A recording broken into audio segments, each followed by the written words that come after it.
친애하는 국민 여러분, 오늘은 이강원 성도님의 신앙 간증을 듣겠습니다. 부모가 돌아가시면 땅에 묻지만 자녀가 세상을 뜨면 가슴에 묻는다는 말이 있다.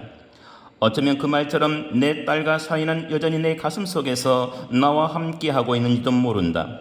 세상 사람들에게 죽음은 캄캄한 절망만을 남기지만 가슴 속에 여전히 살아있는 내 딸 르웨는 우리 가족에게 밝은 소망의 빛을 남겨주고 천국으로 갔다. 지금 내가 살고 있는 곳은 남아프리카 공화국이다. 한때는 딸 르웨의 생명을 앗아간 이 땅을 더 떠올리조차도 고통이었으나 나는 이곳에서 복음의 씨앗을 뿌리며 아버지 하나님의 마음을 조금씩 배우고 살고 있다. 딸 르웨가 사랑하고 섬기려 했던 남아공 사람들을 이제 우리 노부부가 섬기고 있는 것이다. 칠순을 바로 눈앞에 둔 나이에 손주 재롱이나 보며 여생을 즐길 것이지 무슨 해외 선교냐고 하는 사람들도 없지 않지만 나와 아내는 하나님이 우리의 하루하루를 세심하게 인도해 주시는 놀라운 삶을 살며 한국에서 하지 못했던 경험을 하고 있다. 우리 내외는 남아공에 집 없는 홈리스들을 섬기는 일을 한다. 우리 내해를 이곳 사람들은 홈리스의 천사 할렐루야맨이라고 부르는데 얼마나 듣기 좋은 이름인지 모르겠다. 그러나 이런 기쁨과 보람을 누리게 되기까지 가슴이 무너지는 아픔과 깨어짐의 과정을 겪어야 했다. 모든 상처가 회복되었다고 생각하는 지금도 처음 그 소식을 들었던 그날을 생각하며 가슴 한구석이 시리게 저려온다.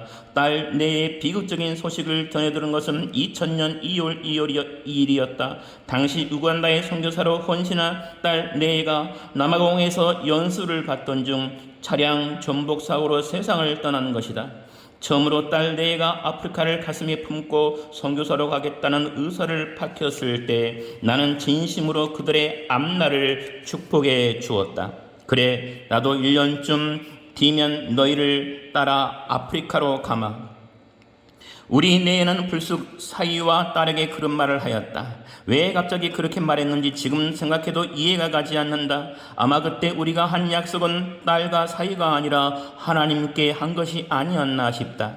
얼마 전에 기쁨으로 파송했던 딸 내가 싸늘한 죽음이 되어 돌아오다니 도저히 믿어지지 않았다. 밥 한 술, 물 한 모금 삼키기도 고통스러웠다. 비통에 젖은 나는 막눈 감회로 하나님께 대들었다. 하나님, 차라리 저를 데려가시지 왜 앞날이 창창한 아이들을 데려가셨어요? 왜 그러셨어요? 사고 당시 딸은 30, 사위는 33이었다.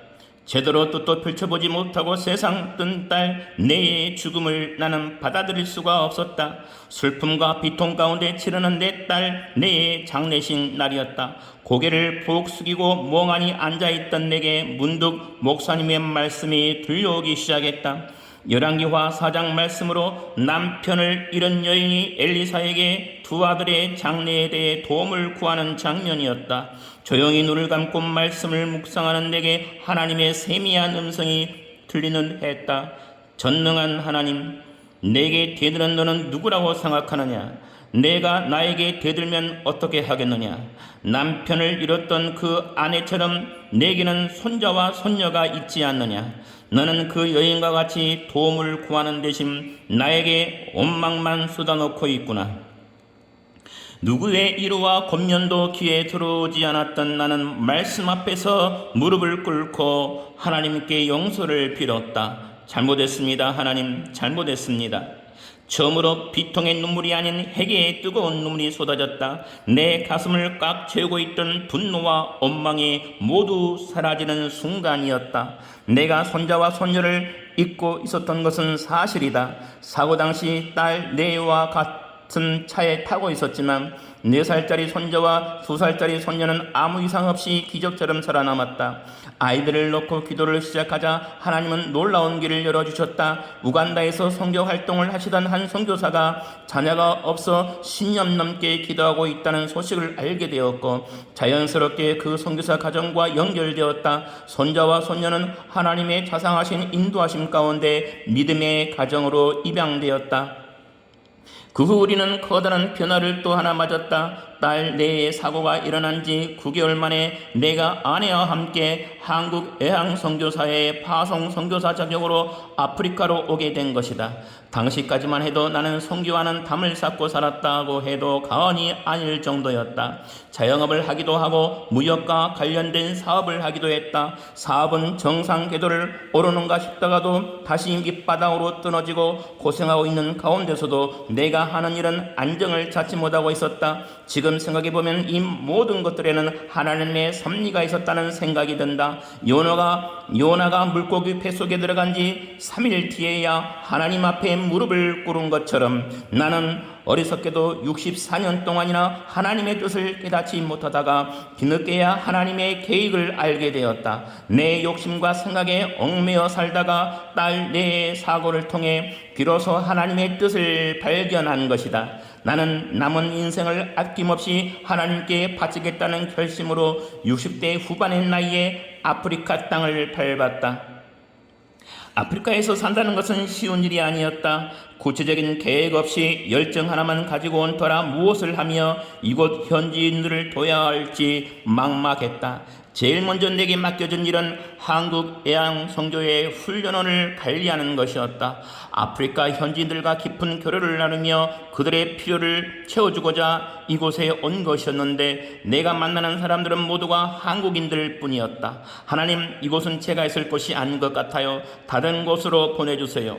불안한 마음으로 기도를 하는데 하나님께서 말씀을 들려주셨다. 강훈아, 지금 내가 하는 일도 나를 위한 일이란다. 하나님은 그렇지만 목사님들이 하는 일 많고 저도 할 수 있는 그런 일을 하고 싶어요. 제게 맞는 사역을 보여주세요. 나는 어린이가 보채듯 하나님께 매달리며 기도드렸다. 그러자 일주일 만에 하나님의 응답이 떨어졌다. 운전면허를 따기 위해 아내가 연수를 받고 돌아왔는데 얼마나 울었는지 두 눈이 퉁퉁 부어 있었다. 누군가 영어를 못한다고 핀잔을 줘서 자존심이 무척 상했나 보군. 가볍게 생각했는데 아내가 울먹이며 말을 꺼냈다. 너무나 비참한 사람들을 만났어요. 운전 연수도 못 받고 기도만 하다 왔어요. 같은 하늘 아래 어떻게 그렇게 비참하게 사는 사람들이 있는지 모르겠어요. 아내는 아예 엉엉 소리를 내며 울기 시작했다. 아내의 마음을 아프게 한 사람들은 길거리 어디에서나 볼 수 있는 집 없는 홈리스들이었다. 순간 나는 하나님이 아내를 통해 내게 말씀하고 계심을 알 수 있었다. 아, 하나님, 이게 하나님이 제게 보여주신 기도 응답이군요. 나는 다음날 새벽부터 길거리에 사는 홈리스들을 만나기 시작했다. 가까이에서 본 그들의 실상은 상상한 것 이상으로 비참했다. 케이프타운 인근의 랜스다운, 기차길역, 다리 및 허물어진 공장, 모든 곳에서 그들을 발견할 수 있었다. 한 사람에게 다가가 물어보니 그런 생활을 한 지 30년이 되었다고 했다. 우리 부부는 샌드위치 30인분을 싸가서 나눠주는 것으로 그들을 돕기 시작했다. 평신도 선교사라 후원금도 거의 없던 우리 식구에게는 샌드위치 30인분을 마련하는 것도 쉬운 일이 아니었다. 샌드위치를 싣고 거리로 나가는 차 안에서 아내는 의외의 제안을 하였다. 여보, 우리 그 사람들한테 예수 믿는다는 말 하지 말아요. 그게 무슨 소리야. 우리 형편의 이 일을 언제까지 할 수 있을지 모르는 일인데 하다가 중단하면 예수님만 욕을 먹잖아요. 맞는 말이었다. 결국 3주 만에 가진 돈이 모두 바닥났다. 우리 부부는 다른 사람들에게 알리지 않고 몰래 기도를 시작했다. 하나님, 우리 가족은 괜찮지만 저 불쌍한 사람들을 위한 샌드위치는 떨어지지 않게 해주세요.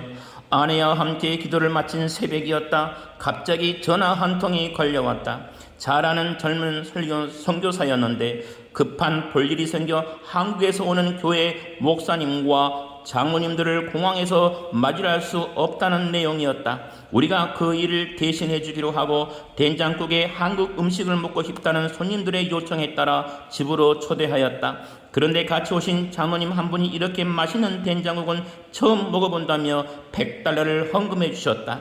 감사가 절로 나왔다. 남들은 우연이라고는 하겠지만 하나님께서는 그 후에도 매번 놀라운 방법으로 우리에게 필요한 샌드위치 값을 채워주셨다. 돈이 바닥나 마음을 졸일 때면 희한하게 우리도 우리가 상상하지 못한 방법으로 물질을 공급해 주시는 것이었다. 우리 부부는 아프리카 땅에서 하나님의 백성이 광야에서 맛보았던 만나와 메추라기를 공급받고 있었다. 한 번은 이런 기도를 드렸다. 하나님, 이왕에 채워주실 거 좀 미리미리 많이 주시지. 그러나 하나님은 순간순간 꼭 필요한 분량만큼만 채워주셨다. 언제나 그 순간 꼭 필요한 만큼만 채워주시는 것이었다. 한꺼번에 여유있게 주시면 좋겠다고 불평하는 내게 하나님께서는 한 가지 깨달음을 주셨다. 강훈아, 내가 너에게 넘치게 주면 내가 과연 매일 내 앞에 무릎을 꿇고 기도하겠니? 나와 홈리스 사이에도 변화가 생기기 시작했다. 처음에는 내게 마음의 문을 열지 않았던 그들이 내게 말을 걸고 자신의 이야기를 들려주었다. 아무도 관심을 보이지 않던 자신들의 손을 잡아주고 썩어 들어가는 피부를 어루만지며 포옹해주는 내 행동이 닫혀있는 그들의 마음문을 연 것이었다. 하지만 부끄럽게도 나 또한 그들에게 다가서는 것이 쉽지만은 않았다. 전도하며 기도해준다고 다가가 커튼을 열었는데 뿜어 나오는 악취를 참지 못해 고개를 돌리고 발걸음을 뗀 적도 있었다. 그런 내 모습이 얼마나 한심하고 부끄럽던지 나는 울면서 하나님 앞에서 내 모습을 회개했다. 이런 과정을 거치는 동안 나와 홈리스들 사이에는 신뢰와 우정이 싹트기 시작했다. 내가 많은 홈리스 가운데 토니스가 있다. 58인 그는 결핵과 에이즈에 걸려 꼼짝을 못하는 처지였다. 평생 한 번도 행복해 본 적이 없으며 유일한 소망은 빨리 죽는 것이라고 했다. 지난 58년간의 삶을 저주하는 그에게 나는 그리스도를 모르고 죽는 삶은 지금보다 더 비참한 것이라고 말해 주었다. 그 말을 들은 토니의 마음이 조금씩 변하는 것이 내 눈에 보였다. 2주 후 토니는 울음을 터뜨리며 신앙 고백을 한 뒤 그리스도를 영접했고 3주 후에는 하늘나라로 떠났다. 몇몇 이들은 그의 죽음을 보며 불쌍하다고 비통해했지만 나는 하나님이 그의 영혼을 받아주신 것에 대해 감사히 여겼다. 32인분의 샌드위치로 시작한 사역이 조금씩 규모가 늘어나 100여 명의 홈리스를 도울 수 있을 정도가 되었다. 한 조각의 빵, 한 벌의 옷보다 진정한 격려와 희망이 필요했던 그들은 이제 원하는 사람들끼리 모여 하나님 앞에서 예배까지 드리고 있다. 주 예수의 영광을 가리게 될까 봐 복음을 전하지 못한 채 빵만 나눠주던 때가 엊그제 같은데 지금은 번듯한 장소를 마련하고 그들과 함께 예배를 드리고 있으니 얼마나 행복한지 모르겠다. 우리에게 사역할 공간과 자원을 마련해 준 단체를 잠시 소개하고 싶다. 역사가 100년이 넘는 시티 미션이라는 국제 선교단체 관계자가 어느 날 새벽 우연히 우리가 하는 일을 보고 큰 감동을 받았다고 한다. 시티 미션 역사상 동양인에게, 그것도 한 개인에게 거액을 지원하는 것은 이번 처음이라고 했다. 책임자를 한번 만나려면 한 달 전부터 약속을 해야 할 만큼 바쁘다는 분을 우리 사역장으로 보내주신 하나님의 인도하심에 깊은 감사를 드릴 수밖에 없었다. 내 삶을 돌아보면 나에게는 없는 것뿐이었다. 젊음도 없었고 물질도 없었고 지혜와 경험도 없었다. 그러나 하나님은 내게 있는 열정과 작은 믿음을 엿보 보이시고 사명 없이 방황하며 살던 나를 이곳으로 불러 하나님과 그리고 이곳의 형제 자매들과 깊은 교제를 나누게 해주셨다.